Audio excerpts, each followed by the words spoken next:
Hey guys, what's up? It's Reid here today and welcome back to my channel. So as you can tell by today's title, we are going to be talking about my top 10 books of 2021. I know it's already January, we're in like mid-January right now, and I still wanted to talk about some of my favorite books of 2021.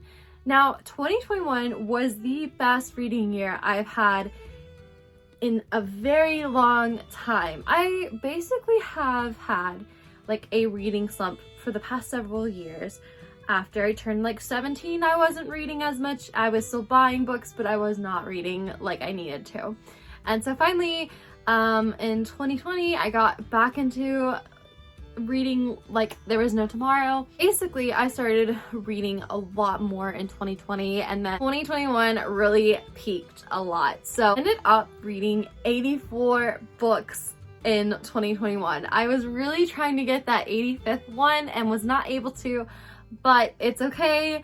I can just strive for it this year. It was actually to read 60 books, so I exceeded it by 24, which is really amazing. I can't complain about that. Like, that is awesome. But so 2021 was not only a good reading year in number of books, but also read a lot of good books that I rated pretty highly. A lot of books were rated well over 3. There might have just been a couple that were under 3. But other than that, I really had a lot of 4 and 5-star reads, which is amazing. I was so grateful that I had a great reading year, not a lot of disappointing reads, which is always awesome, but it's not always gonna happen like that, you know? Yeah, I just want to share my top 10 favorite reads of last year. I will share like my top 3, and those will be in like order of what I think was like the best of the best of last year that I read. And the other 7 won't be in a particular order, but yeah. So with that said, let's go ahead and get started. The first book I'm going to be talking about is a horror book, and this author I have been loving so much. I've read a couple of his books in 2021. I read him as an author and I have not been disappointed so far. He is just amazing. So we're going to be talking about Horrorstör by Grady Hendrix. If you guys don't know what Horrorstör is about, it's basically a haunted IKEA. This girl is asked to stay over with a couple other co-workers to investigate the store after hours to see what happens at night. And it is so good, guys. It's such a fast read. It has less than 300 pages. It's set up like an IKEA catalog. If you guys don't know what IKEA is, it's a home store. It's usually in larger cities for the most part. I haven't known it to be in anything smaller. But yes, so there's just a lot of things that happen in the store, come into work the next day, and a lot of things are in disarray. So it's just really a fast read. It's fast paced as well. Like, it doesn't take long to get into it, but I will say it escalates very quick and there's some violence to be expected. So go into it expecting some violence in it, but it's great, guys. It's so good. Definitely a fast read, very easy, like 4 out of 5 stars for me. So the next book I am going to be talking about is Behind Her Eyes by Sarah Pinborough. This was a really good thriller book. I was here for it, and the show is really good actually. If you guys didn't know, it's a show on Netflix now. We follow Louise, who is a single mother, and the one night she decides to go out, she ends up kissing her new boss, which isn't revealed to be her boss till the next day, and she's like, oh crap, that was my boss that I just kissed at the bar. And then Louise ends up bumping into her boss's wife, and they end up becoming friends.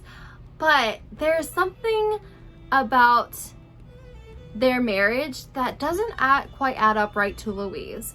Louise tries to get answers herself, which she couldn't be more wrong about what's going on in their marriage. And this book completely blew me away. There's so many like twists that I would have never guessed. And for me to be like questioning what happened in a thriller is a big deal, because I can usually guess what's going to happen. And I still enjoy the book, but I do like to be caught off guard sometimes, and this was one of those that I just was just like, what just happened? What did I just read? Because seriously, that happened. I wish I could say more, but literally cannot spoil the twist at the end of this book. It's not anything you expected. And I think about it too, and I'm like, I want more. I feel like I need answers. Or maybe there's not even really anything to give, but I'm just like, oh my gosh, this is insane. Yeah, it was definitely a very mind-blowing book, and it was so good. The next book I have is Mexican Gothic by Silvia Moreno Garcia. This book was one that I wasn't expecting to love so much. I heard great things about it, and I was really excited to pick it up, and it was just more of a spontaneous read than really knowing what it was truly about. So this book follows Naomi, and her cousin just recently got married, but her cousin seems to have fallen ill and has written a letter to Naomi. She then decides to go and visit her cousin in the new place she lives called High Place. And now when Naomi gets to High Place, she can just tell it's a very dark place. It's just very mysterious, and when she gets there, she starts having these very strange and dark dreams, and she feels like there's so much more to learn about this place. And the only way she can learn about it is through the youngest son. And even then, it seems like he's holding back some dark secrets about this place. And it feels like Naomi will never be able to leave or save her cousin from this place, and it's so phenomenal. I will say, you would think that it's such a short book that it would miss a lot of like big storylines, but no, it has a very thorough storyline. You don't miss any details. The author did a fantastic job about including all the details that you need, and it's a short book. It's not a very long book, but she was able to get everything that we needed to know in the book. It didn't leave me with a lot of questions or why or what or anything like that. It was just very well written, and I was very impressed with this book. The characters were just so easy to love too, and I just was falling in love with a couple of them. It just seemed like I had known these characters for longer than the story was actually, and I loved that. So she did a fantastic job, and I really loved it, and that's all I can say is just read it because it's fantastic. The next book I have is The Cellar by Natasha Preston. This one was recommended to me by my best friend, and it is one of her favorite books actually. So this book is about a girl named Summer, and she is trapped in a cellar with 3 other girls, and it's just basically about surviving in those circumstances with the kidnapper. And they all are called by a name of a flower, and so now she has to like be this other person basically around him, and she wants to resist but no, she can't. And it's just a really good book. It's very heart-wrenching. It's just like, it made me cry. It was, I don't know, like, I don't know the right words to say. It draws you in because of where it starts off and just dives right in basically, but I didn't mind that. I didn't feel like that was overwhelming because of the premises of this book anyways. And I really loved each of the girls that were in this book, and they did a good job with all their like getting to know them a little bit and getting attached to them. It was just a really good book.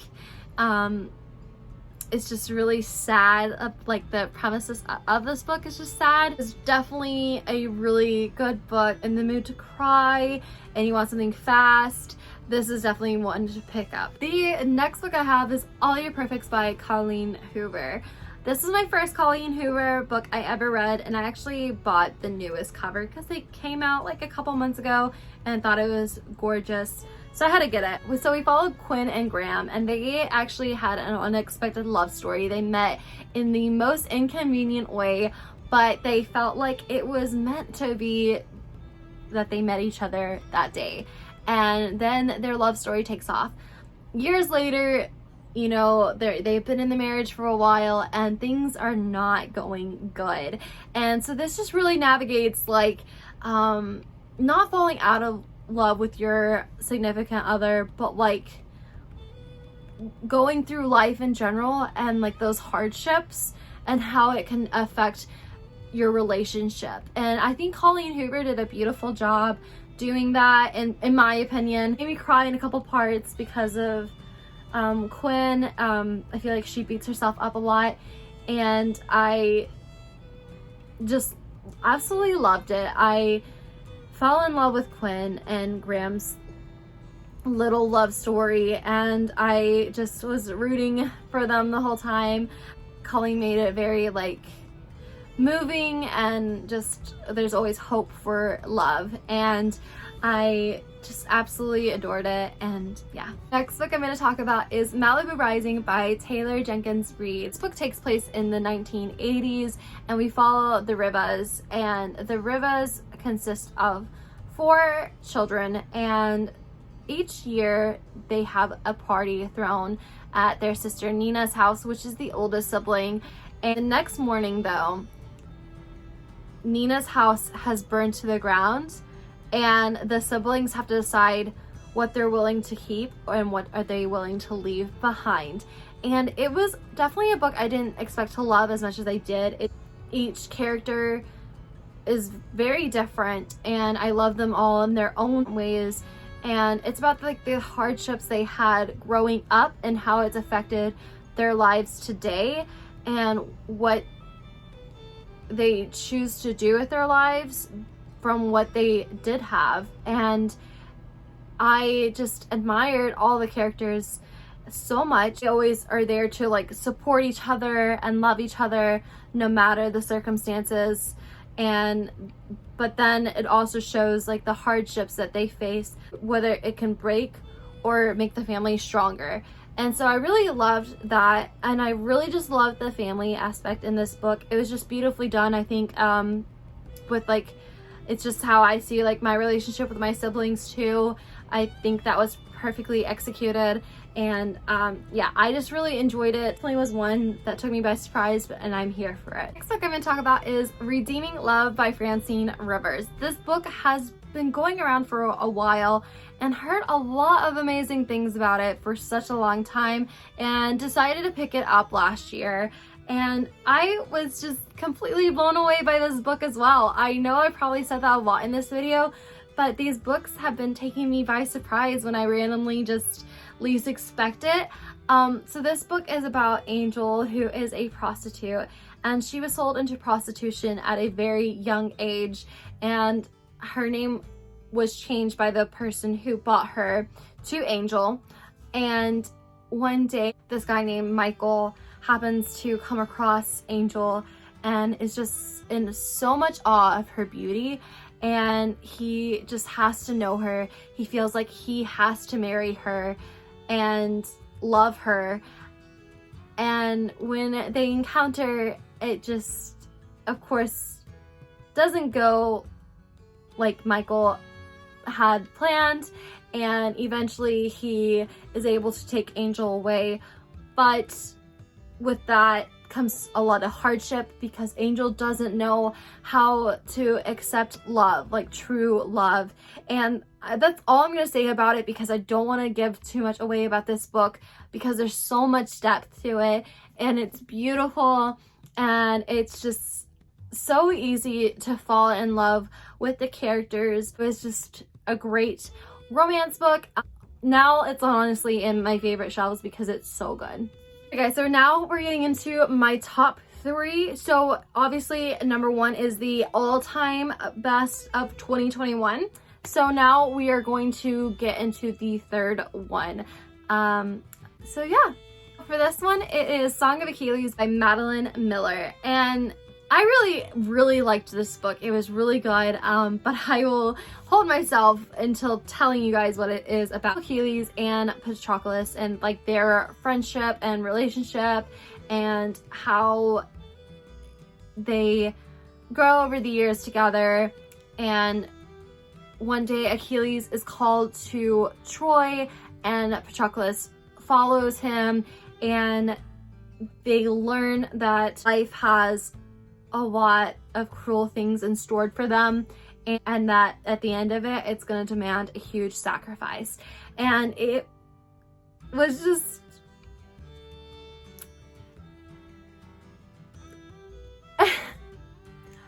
and let me just tell you, it ripped me to shreds, the ending. I feel like a lot of people talk about the ending, but guys, the ending just ripped me to shreds. I will say personally, it took me a while to get into it, and I feel like towards the end, it started to pick up more, in my opinion. It kind of was slow. I felt like I couldn't connect with the characters a lot, and sometimes, but the ending seriously made it like, oh my gosh, yes, this book is amazing. So beautiful. I was crying, and like, I felt like over time I could connect with the characters more, but it took me a while to do that. But it was beautiful. It was so good. Next book I have is The Love Hypothesis by Ali Hazelwood. Oh my gosh, this book was so good. So good, guys. I get the hype. I get the hype. It seriously was amazing. This book is about Olive, and she's just trying to prove to her best friend that she is ready to move on from her ex-boyfriend because her best friend is into her ex-boyfriend. And Olive's like, no, you can have him. I'm done with him. And now, one day, Olive said that she was going to be on her date, and her best friend so happened to be there at the lab, and she ends up kissing a professor.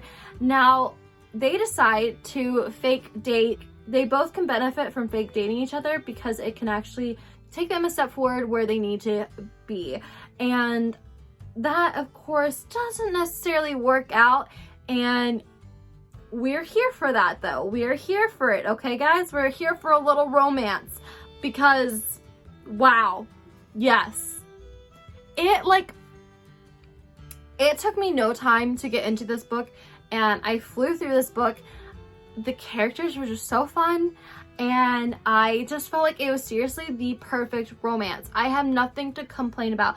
Anything I want in a romance book, it's here. It's literally here. It is perfect. If you're here for romance, guys, and you're worried that it's not living up to the hype, I promise it really does. I totally get why people love it so much, because I was so skeptical. I'm like, why talking so much about this book? Like, is it really that good? And yes, it is. So my number one book of 2021 is Verity by Colleen Hoover. Oh my goodness, this book was blowing up last year, and guys, there's a reason why these books get hyped up.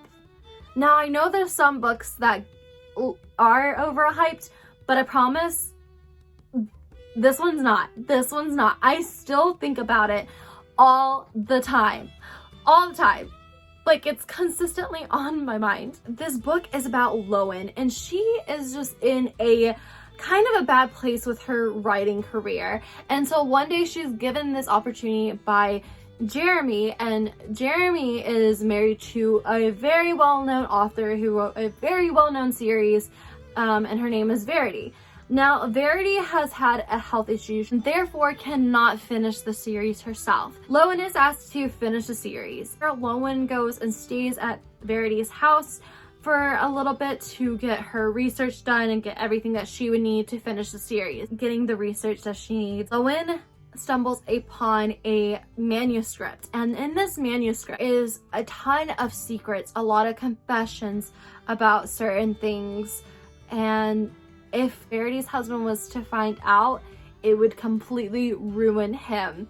If Lowen decided to reveal this to Jeremy, Jeremy would not love his wife anymore and wouldn't be as devoted as he is to her now with the secrets that the manuscript holds. And it is the most mind-blowing thriller I have ever read in my life. Like, it beats Behind Her Eyes by quite a bit, because I literally ponder about this book so much, it's ridiculous. Like, I seriously am like, what happened. So easy to get into, and you're consistently guessing because you are trying to figure out what to believe, and are these things actually legitimate? And I don't know. I don't know what else to say, because if I say certain things, I feel like I could give a little bit away, and I don't want to do that for you guys because it seriously is the most unexpected thriller, and the ending literally has me thinking about it so much. Even as I'm sitting here talking about it, I'm like, dude, that ending was insane. You know it's a good book? When it's literally consistently staying on your mind and you randomly think about the ending. Yes. Well done, Colleen Hoover. Alright guys, so that was my top 10 of 2021. I had a really good time reading these books and sharing them with you guys. I really enjoyed it. And let me know what one of your favorite books of 2021 was. And that is it for today's video. Thank you guys so much for watching. I'll see you soon with another one. Bye!